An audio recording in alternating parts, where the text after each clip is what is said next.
Nako, heto na po mga kababayan, acquitted si Jinggoy. Nako, takot na takot sila sa flood control hearing.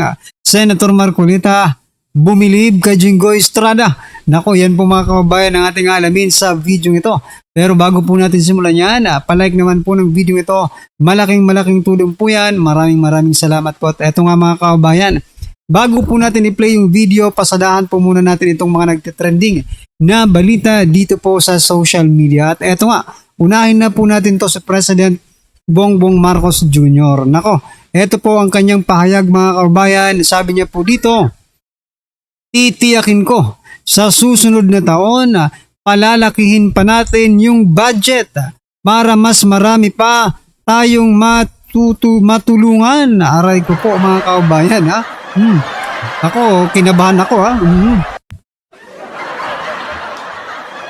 Kinabahan po ako mga kababayan nung narinig ko ha. Nung narinig kong palalakihin pa ang budget. Kayo ba, kinabahan kayo? Ha? Nako, delikado ito. Ha? Palalakihin pa ang budget para marami pa daw silang matulungan. Teka lang. May natutulungan ba? Sa bagay, may natutulungan po sila ngayon eh. Diba? Pero iilan lang mga kababayan, yung mga kapartido lang siguro ng kanilang mga kapartido sa politika, di ba? Nako po. Delikado na naman ang budget natin ito sa 2027 na, di ba? Ngayon pa nga lang, di ba? Nangangamutin na po tayo sa pagbabayad ng ating utang. Paano pa kaya kung palakihin pa nila yung budget? Kasi pag sinabi natin palalakihin ang budget, palalakihin rin po ang utang, di ba? Ngayon nga mga deficit na po tayo sa pagbabayad ng utang eh, no? Meron pa tayong mga balanse na hindi pa po nababayaran mga karibin natin. Tapos eto na naman, palalakihin na naman po ang budget ng mga buhaya para syempre mas malaki po ang mapupunta sa kanilang mga bulsa. Aray ko po. Ito po ang naging komento ng ating mga kababayan. Sabi po dito ni Christopher, tama na. Pakiusap lang, pwede yan palakihin nyo. Pero lift muna ang tax hanggat di tapos ang flood control issue. Correct. Huwag munang magbayad ng tax kung palalakihin nyo yung mga pang-aayuda ninyo, no? Ano muna ninyo, iset aside nyo muna yung taong bayan, no? Diyan sa mga issue yan. Nako po, palalakihin nyo yung pang-aayuda ninyo, kukunin nyo sa taxpayers money. Di sino ang lugi? Taxpayers na naman mga kaubayan. Nako. Sabi po dito ni Cheese, no? Scary, aba. Nakakatakot ito mga kaubayan. Sabi po ni Betya, permi lang budget. Ayan na. Puro lang budget ang alam ninyo. Pagdating sa budget talaga, wala nang tatalo sa inyo. Nako po. Sabi po ni Glenn, saan kukunin? Sa amin na naman, taxpayers, middle income. Come on, ayan na. Yung perang ginagamit sa budget, puro na utang kasi ninanakaw na yung pondo para sasabihin din na may nagawa. Pero ang totoo, natakpan na ang ninakaw na pondo at lugmok na ang Pilipinas sa utang. Anong utak yan? Aray ko po ha. Ay nako. Anyway, ano pong inyong masasabi? Ano pong inyong opinion dyan mga kababayan? Just comment down below. At eto, pasadahan din po natin to ha. Ito, bagong pautot ng mga nang tulpo. Eto po. Sabi po dito kasi mga kababayan, no? 2028 election 1-on-1 Vice Presidential Preference. Erwin Tulfo versus Senator Robin Padilla. Aba, nanalo po si Tulfo. 46% ang kanyang nakuha at 37% lang ang nakuha ni Senator Robin Padilla.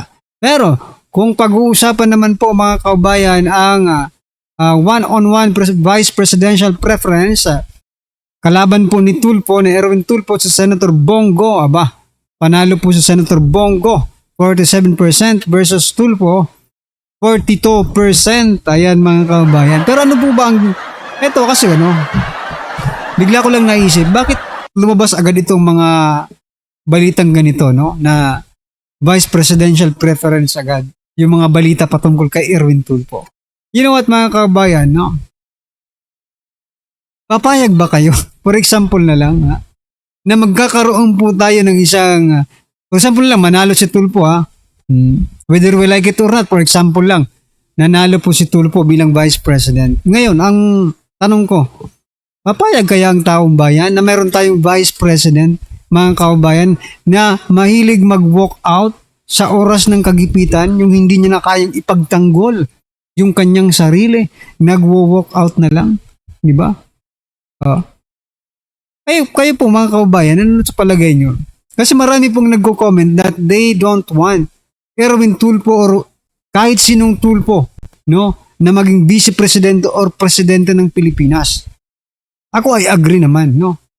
Kasi nakita naman po natin, no, na hindi po sila para sa taong bayan, no? Para po sila sa sarili nila, mga personal na interest nila sa politika. They don't care about the ordinary Filipinos, mga kaubayan. Ha? Ang ginagawa nila ay para po sa mga pansariling interest lang po nila. Tulad ni Raffy Tulfo, Erwin Tulfo, di ba? At saka yung mga Tulfo dyan sa House of Representatives, no? Pero ito pa rin po ang naging komento ng ating mga kaubayan. Sabi po dito ni Florife, hindi na kami naniniwala sa mga sorbe nyo. Remember last election, wala sa sorbe si Senator Bam at Pangilinan, pero sila ang nanguna kasi tunay na binoto sila ng tao, millennial at Gen Z youth. Ayan ha. Si Revilla na lagi nasa sorbe, laglag. Kaya paano natin paniniwalaan yung sorbe nyo? Let's wait, see sinong iboboto ng mga kabataan na matatalino na ngayon bumoto. Aray ko. Ha?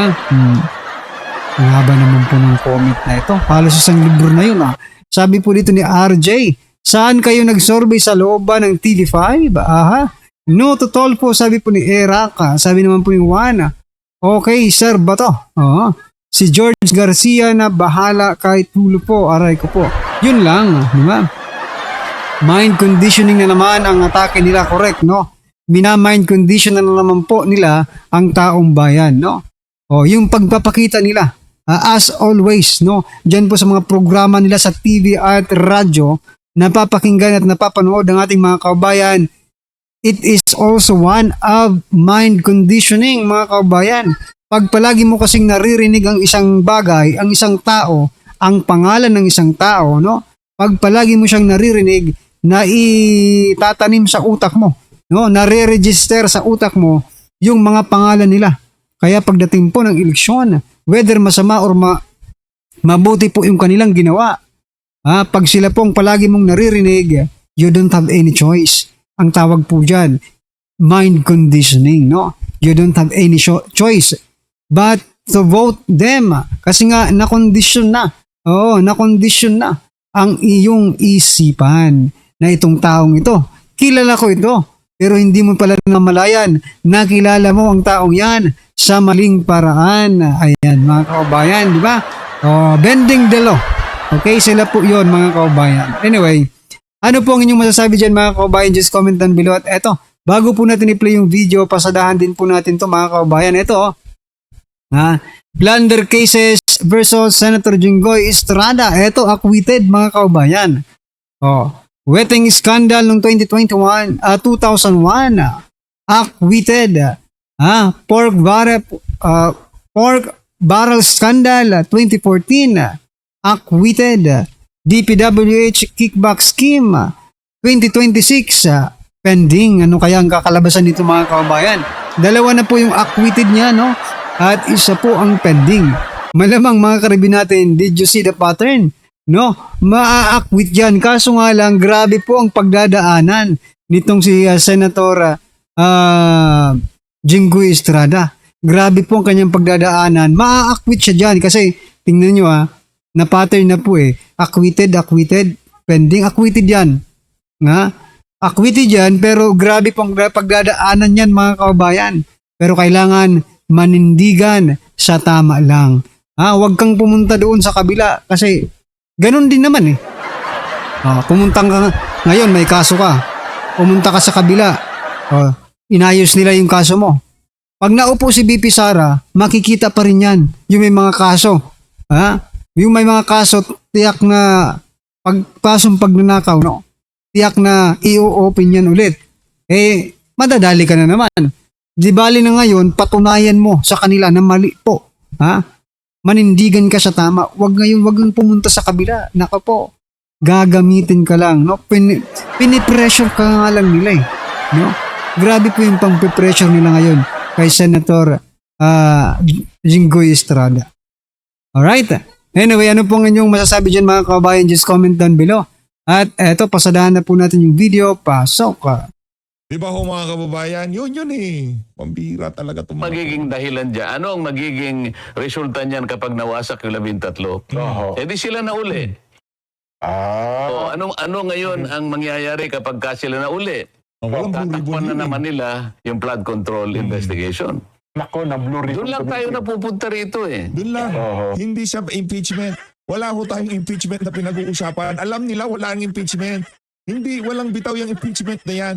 Hindi tatagos yung impeachment na yan. Yan ho ang ating sigurado dyan. Doon lang tayo napupunta rito. So ang lugduban ng lahat ng ito, Sen, ano? Ausapin ng flood control kasi mukhang natatakot silang may mabulgar o mabuyangyang sa likod nitong flood control issue na ito, flood control scandal. Hindi mo ba nakikita? Parang doon nga po ang punto niya.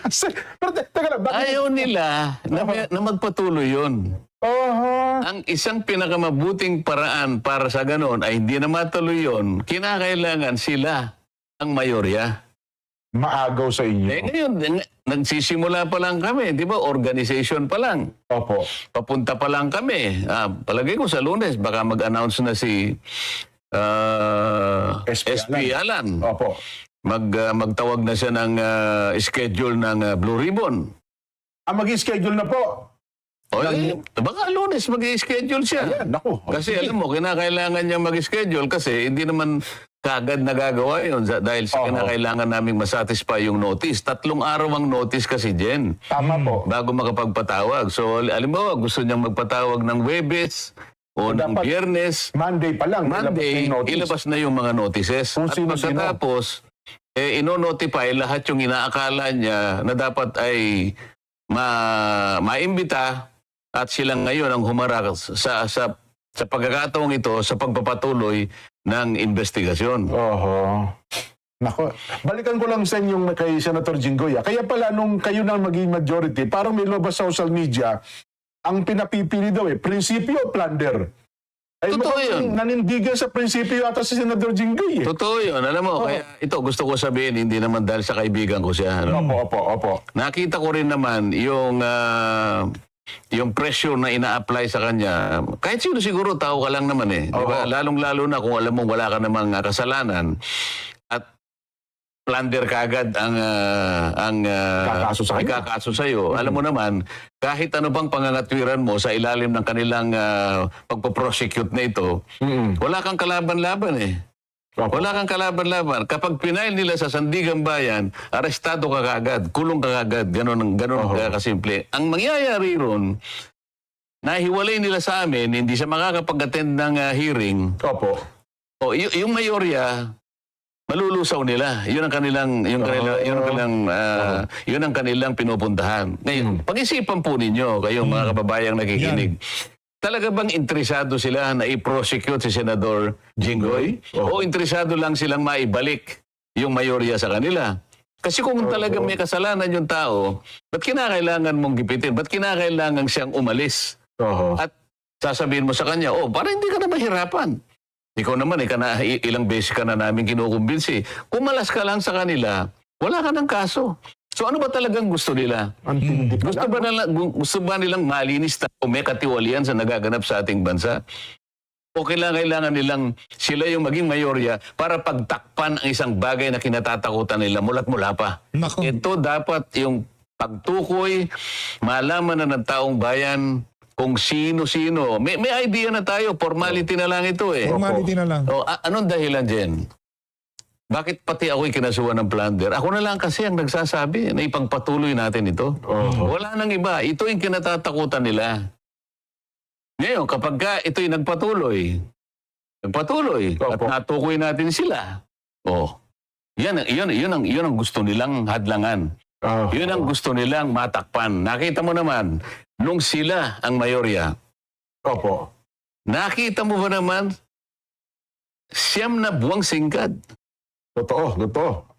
Ay, Wala. kinuha niya yung Blue Ribbon Committee, kung ano-anong katwiran ang ginagawa, kung ano-anong kadahilanan ng sinasabi, kesyo ganitong gagawin, kesyo pumirma muna kayo bago ipagpatuloy. Anong klaseng pagmamatuwid yun? Oho. Sa loob ng 9 buwang singkad, Jen, hindi siya nag-imbestiga, hindi siya nagpatawag. Napakaraming tao ang nagbo-volunteer. Natawagin niyo po kami. Oo, At gusto po namin mag-testify dyan sa Blue Ribbon Committee para makatulong po kami sa inyo. Ayaw nilang gawin yun. Oho. So ito lamang ang dahilan. Pagtatakip. At ang pinakamabisang paraan para matakpan yan, kung hindi man gusto nilang patayin kaagad yan, ang issue na yan, sila na naman ang mayorya. Oho. Nako. Ngayon ko na-realize yan. Tama pa rin sabi mo, no? Kung ako si Senador Jinggoy, sa tindi ng pressure na yan, baka babawi din ako. Di ba? Mabigat yun. Wala muna doon sa punto na yon. Kaya gusto kong pag-usapan muna natin itong ginawa sa kanya. May isang bagay pa akong gustong sabihin eh. Opo. Hindi ko akalain na ganun kalakas din ang loob ng taong ito.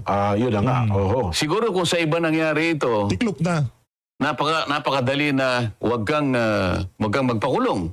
Oo naman. O baka sakaling bukod doon ay baka may ibigay pa silang pabuya sa iyo. Kung lilipat, gano'n lang naman pa. Pero dahil alam niya yung pinaglalaban namin, prinsipyo na po ito. alam niya Oo. prinsipyo yung pinaglalaban. Ito. Para kay Senator Jinggoy Estrada, ha? So yun mga kababayan, ngayon at least alam na po ng ating mga kababayan kung ano po ang ipinaglalaban ni Senator Jinggoy Estrada, no? Prinsipyo, righteous principle, hindi lang basta-basta prinsipyo. Kasi mga kababayan, yung iba, mayroon pong mga prinsipyo, may mga prinsipyo na paurong mga kababayan. Etong pinaglalaban po ng majority is the righteous principle na dapat pinaninindigan ng sino mang mga politiko, mga kababayan. Anyway, ano po ang inyong opinion, reaction patungkol po dyan mga karabin natin? Just comment down below. At syempre, huwag pong kalimutang i-like ang video ito. Malaking tulong po yan. Maraming salamat po.